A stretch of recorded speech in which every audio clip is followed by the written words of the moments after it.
नमस्कार मित्रों और स्वागत है आपका हमारी स्टॉक मार्केट लर्निंग क्लासेस में। आज हम बात करेंगे हमारा इन्वेस्टमेंट कितने टाइम के लिए होना चाहिए, कितना लंबा होना चाहिए। 10 साल, 15 साल, 20 साल, 25 साल, 50 साल, या फिर हम वसीयत में अपना डीमैट अकाउंट बच्चों के लिए छोड़ दें। हमें कितने टाइम तक मार्केट के अंदर बैठना चाहिए। देखो, यहाँ पर सबसे पहले दो तरह के लोग आते हैं। एक तो जो अपनी ठान कर आए हैं, उनके लिए वीडियोज नहीं है। जो समझना चाहते हैं कि वीडियो उनके लिए है, जो इन्वेस्टमेंट को या अपनी मार्केट को एक बिजनेस की तरह लेते हैं। तो बिजनेस के अंदर कुछ भी छोड़ा नहीं जाता। हर क्वार्टरली अकाउंट्स बनाए जाते हैं, परफॉर्मेंस चेक की जाती है और उस हिसाब से आगे डिसीजन लिए जाते हैं। अब मार्केट में क्यों आए? मार्केट में आपके आने का पर्पस क्या था? पैसा बनाना। अगर आप एज ए बिजनेस आए हैं या फिर टाइम स्पेंड करना, तो किसी भी बिजनेस के अंदर टाइम स्पेंड करने के लिए हम लोग नहीं आते, चाहे वो कोई भी बिजनेस हो। बिजनेस में आने का हमारा अल्टीमेट ऑब्जेक्ट है पैसा बनाना, चाहे वो कोई भी बिजनेस हो। अगर आप मार्केट में भी आए हैं तो उसको बिजनेस समझ के आए हैं। तो जहां आपके रिटर्न बनते हैं, जहां आपका पैसा बनता है, अब वहां बुक करें। आज आपका 25% बन रहा है, अब वो 25% को लॉक करते हो कि मेरे को डबल चाहिए, 4 गुना चाहिए, 20 साल में चाहिए, 25 साल में चाहिए, 30 साल में चाहिए। क्या गारंटी है कि 20 साल के अंदर उस बिजनेस की अपनी रिलेवेंस रहेगी? अभी हम फॉर टाइमिंग स्टेम देखते हैं। आज के युग में भी मोबाइल्स ने किस प्रकार टेक्नोलॉजी चेंज कर दी, और अभी भी जो ट्रेडिशनल इंटरनेट चल रहा है समुद्र के नीचे लाइनें बिछाकर, वो स्टार लिंक है, स्टार एक्स है एलन मस्क साहब का। उसके आने के बाद अभी वो दस्तक दे रहा है इंडिया के दरवाजे पर, भारतवर्ष के दरवाजे पर स्टारलिंक आ चुका है। अगले 10 साल में जो ट्रेडिशनल आपको नेट प्रोवाइड करवा रही है, ट्रेडिशनली कॉलिंग का सिस्टम आपको दे रही है कंपनी, वो कहाँ टिकेंगी? मैं ये नहीं कह रहा कि वो बाहर हो जाएंगी या खत्म हो जाएंगी, लेकिन उनकी प्रॉफिटेबिलिटी क्या ऐसे ही बढ़ती रहेगी? सोचने वाली बात है। 15 साल के अंदर बिजनेस कहां से कहां पहुंच जाता है। हाँ, अगर आपने किसी ऐसी कंपनी में पैसा लगाया है और सब समझ कर लगाया है और बढ़िया अच्छा पैसा लगाया है, 10%, 15%, 5%, 2%, 1% की इक्विटी ली है आपने, तब तो आप एक देखो उसके अंदर ह्यूज स्टेक होल्डर हो गए, आपका बहुत बड़ा स्टेक हो गया कंपनी के अंदर। तो आपको प्रमोटर के साथ ही रहना है। लेकिन जो हम जैसे रिटेलर्स हैं, जो हम जैसे छोटे लोग इन्वेस्टर्स हैं, उनका क्या? जो हम लोग 95% तक मार्केट के अंदर हैं, हम सारे तो नहीं है भाई किसी कंपनी का 1%, 2% इक्विटी बाई कर लें। हमें से कोई भी जाके प्रमोटर से कोई सवाल पूछे, प्रमोटर से बात भी करेगा, हमें कंपनी के हेडक्वार्टर्स के अंदर, मैनेजमेंट के अंदर दाखिला भी मिलेगा? नहीं। लेकिन जिसने 5%, 3%, 2%, 1% इक्विटी उठाई है, वो मैनेजमेंट के कॉन्टैक्ट में भी हैं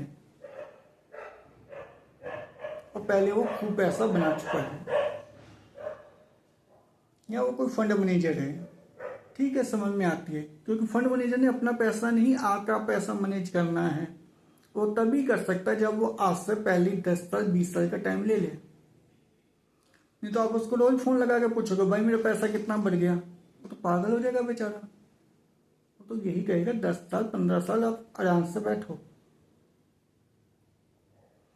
लेकिन हम जैसे लोग जो रिटेलर्स हैं, अपने आप पर आ रहे हैं और हमें यहाँ पर साफ साफ दिख रहा है कि मेरा पैसा 50% बढ़ चुका है, हम उसके कटने का वेट क्यों करें? मेरे 100 रुपए वाला शेयर 175, 200 पहुंच गया, 150 भी पहुंच गया, मेरे को पर शेयर 50 रुपये का बेनिफिट मिल रहा है। अगर मैंने 1000 भी उठाए हो तो 50 लाख का नेट बेनिफिट है। मैं क्यों इसको जाने दूं? ये 150 से बिल गिरेगा, 140 से 135 आएगा, 135 से 150 आएगा, 150 से 135 आएगा, 135 से 160 भी जा सकता है, 170 भी, 170 से फिर नीचे आएगा, 125 भी जा सकता है, 120 भी। उसके बाद जैसे कि कई सेक्शन बनते हैं, मार्केट कमांड करती है, और उसका मार्केट में ही बियर रन आ जाए। मेरा 100 वाला शेयर जो 175 गया, वो फिर वो 100 आ गया, 100 से फिर वो 50 आ गया, 50 से फिर वो 45 आ गया, 30 आ गया। हाँ, उठेगा जरूर, वो उठेगा, लेकिन हम लोग इतना वेट करेंगे? अगर मेरा 100 वाला शेयर 95, 80 भी आएगा तो मैं अपना सौदा काटूंगा, और मोस्ट ऑफ द लोग काटेंगे। लेकिन ये क्या समझदारी है कि वहां मेरे को 50 मिल रहे हैं, यहाँ पर 50 के लॉस में बैठ के वेट करो फिर मार्केट घूमे? क्योंकि देखो, मार्केट के अंदर या कहीं पर भी पैसा वो है जो आपकी जेब में आ गया है। पैसा डीमैट अकाउंट में दिख रहा है, उसका कोई यूज नहीं है। अब मेरे को कहीं ट्रिप पे जाना है, कहीं घूमने के लिए जाना है, मैं रूम बुक करना है मेरे को, या मेरे को एयरलाइन की टिकट बुक करनी है, मैं टिकट वाले को ये नहीं बोलूंगा कि मेरे पास 5 करोड़ का इन्वेस्टमेंट है, डीमैट अकाउंट में 5 करोड़ रुपए पड़े हैं मेरे, तो मेरी टिकट काट दे। ना ही वो काटेगा। मुझे लाइफ एंजॉय करने के लिए हार्ड कैश चाहिए, जो मेरे पास है, और नहीं है तो बस से कोई फर्क नहीं पड़ता। मेरा पोर्टफोलियो 100 रुपये वाला शेयर 10 लाख पहुंच गया, 5 लाख पहुंच गया। हाँ, अगर हम लोगों ने शो ऑफ करने के लिए लिया है, लोगों को बुला बुला के दिखा रहे हैं, देखिए भाई 100 वाला शेयर मेरा लाख रुपये पहुंच गया, और इसमें बड़ी संतुष्टि हासिल कर रहे हैं, तब तो सब ठीक है। लेकिन वो बिजनेसमैन की अप्रोच नहीं है। कोई बिजनेसमैन अपना प्रॉफिट बताता नहीं है, दिखाता नहीं है।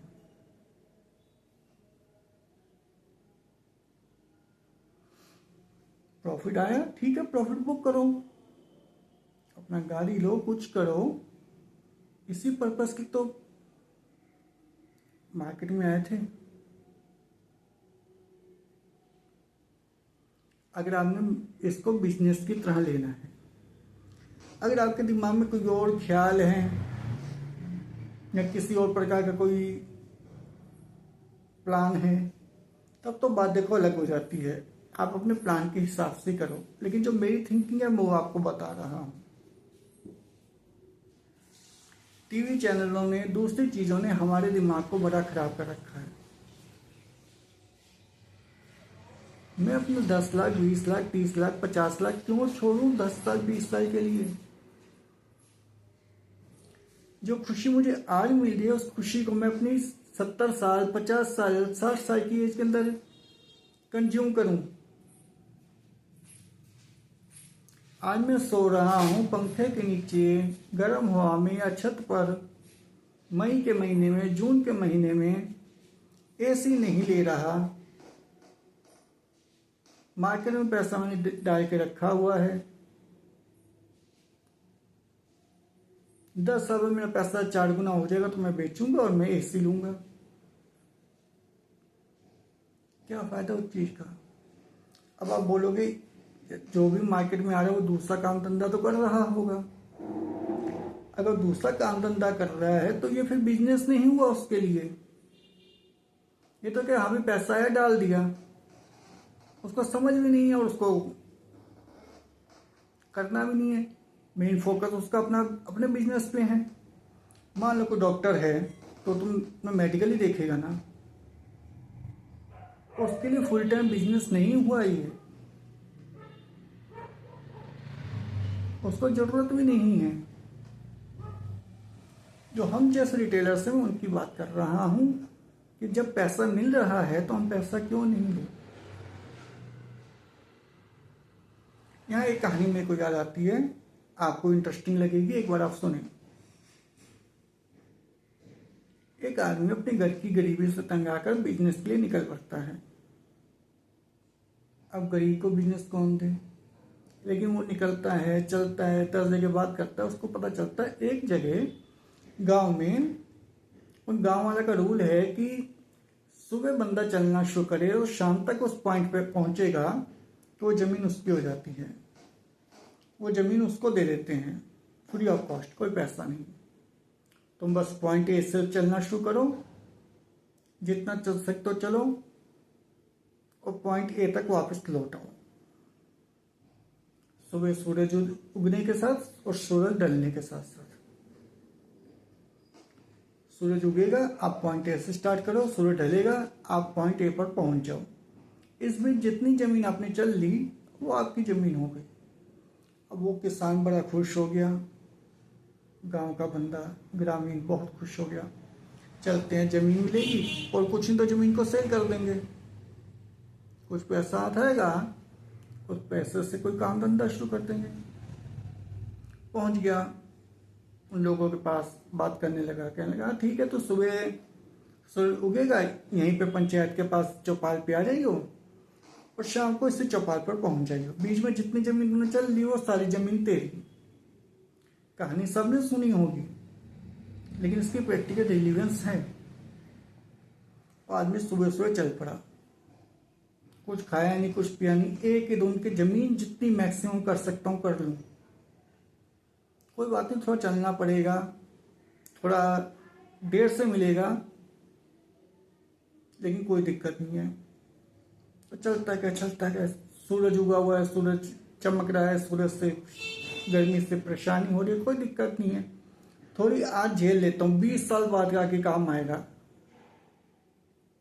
चलता गया, सुबह के 9 से दोपहर के 4 बज गए।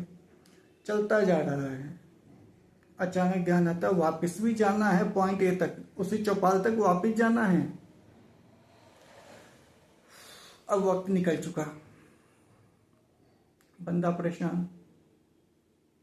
और यही होता है कि 20 साल तक इन्वेस्टमेंट करना है, 30 साल तक इन्वेस्टमेंट करना है, जीवन निकल जाता है और यहाँ पे जीवन भोगने आए हैं, और जो यहाँ भोग लिया वही अपना है। ऊपर जाके डीमेट अकाउंट थोड़ी दिखाएंगे, ऊपर तो शायद अकाउंट ये शेयर ट्रांसफर भी नहीं होंगे, ऊपर तो दूसरी मार्केट होगी।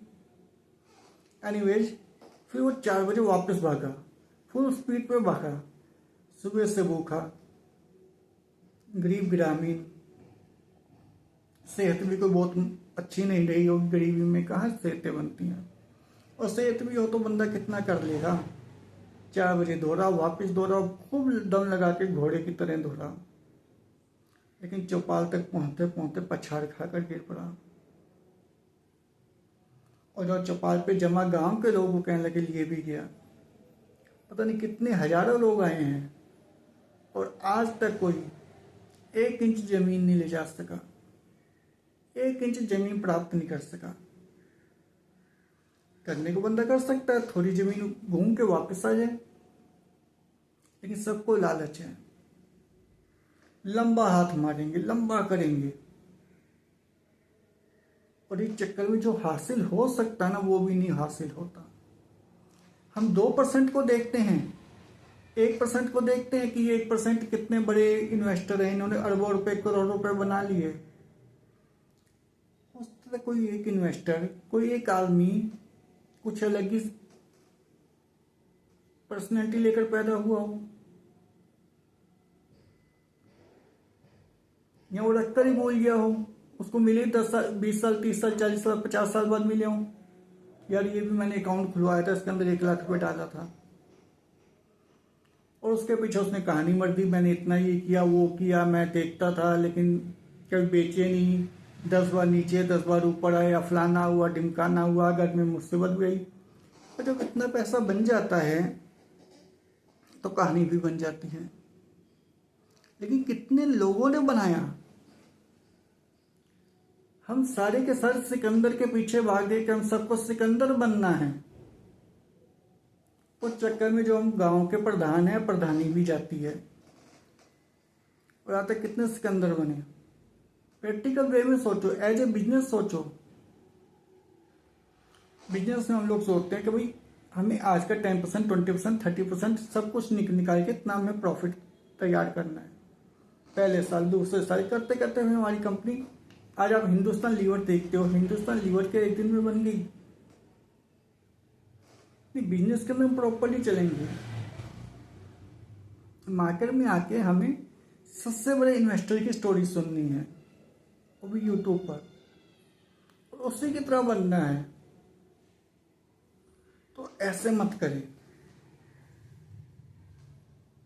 अपने आप को समझें, अपने आप को पहचानें।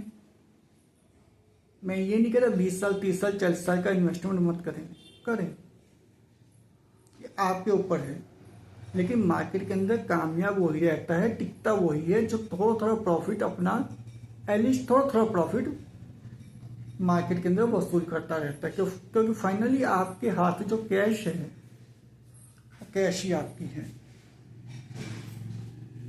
अगर आप इस मार्केट के अंदर टिकना चाहते हैं, एज ए बिजनेस लेना चाहते हैं, सट्टेबाजी से दूर रहना चाहते हैं, तब हाँ, अगर आप इसको ऐसे ही देखने चल रहे, डाल दिया पैसा, तो मैं वकील हूँ, मेरे को प्रैक्टिस से आ रहा है, डॉक्टर हूँ, इंजीनियर हूँ, किसी बड़ी कंपनी में एमडी हूँ, मैनेजर हूँ बैंक के अंदर, पैसा वहां से मेरे को आ रहा है, तो आप डालते जाओ, क्या दिक्कत है। तब आप इसको एज ए बिजनेस नहीं देख रहे हैं,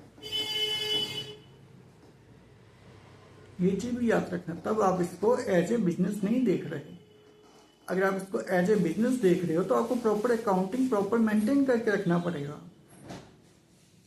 आज आपको लिखना पड़ेगा, और आज के आज प्रॉफिट को सिस्टमेटिक वे में विड्रॉल भी करना पड़ेगा। 10 साल 20 साल का कोई कॉन्सेप्ट होता तो भी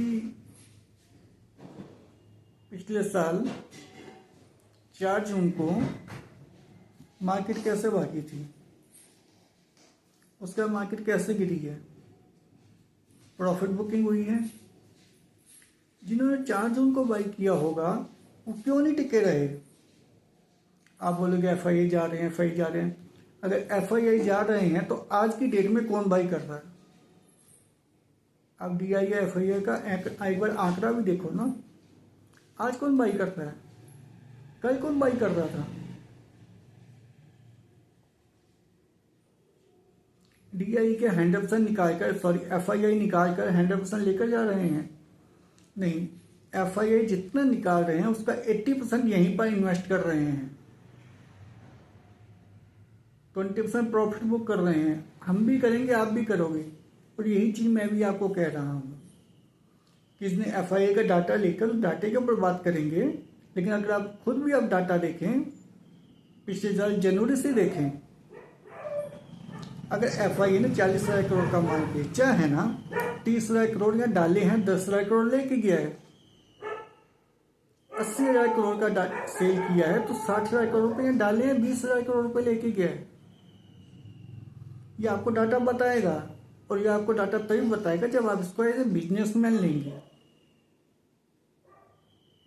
अगर आप as a doctor, as a वकील या as a bank manager market में डालते हो तो आपको यहाँ का कुछ भी कंडीशन नहीं पता ना।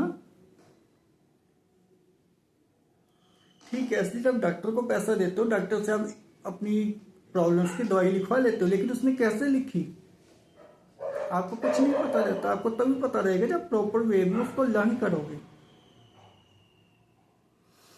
तो जो प्रॉपर में लर्न करेंगे उनको ये चीज आराम से समझ में आएगी कि डीआईआई, अभी डीआईआई 2-4 दिन से सेल कर रहे हैं, डाटा उठा के देखो आप, बाई भी कर रहे हैं, सेल भी कर रहे हैं, सेल ज्यादा कर रहे हैं, बाई कम कर रहे हैं, और उसमें कुछ गलत नहीं है। यही चलता मार्केट के अंदर और यही चलेगा। 1% 2% को छोड़ते तो चलिए अपने डिस्कशन को सम अप करते हैं। सम अप यही है कि जिस टाइम आपको सही रिटर्न मिल रहा है, आप पूरा चाहे ना सेल करो, अब उसका 50% कैश में रियलाइज करो। बाकी आप थोड़ा आगे के लिए रख सकते हैं, और अगर मार्केट ऊपर जाती है, अच्छी बात, नहीं जाती तो उसको बुक करो। क्या ही दिक्कत नहीं है कि जब मार्केट नीचे आएगी हम दोबारा बाई नहीं कर सकते। ऐसा कोई रूल लिखा है, सेबी का कोई रूल है कि भैया आपने 100 रुपये पर सेल कर दिया तो 50 में बाई नहीं कर सकते। बाकी समझ सबकी अपनी अपनी, सबकी समझ को सलाम। तो मिलते हैं नेक्स्ट वीडियो में किसी दूसरी डिस्कशन के साथ। Thank you very much.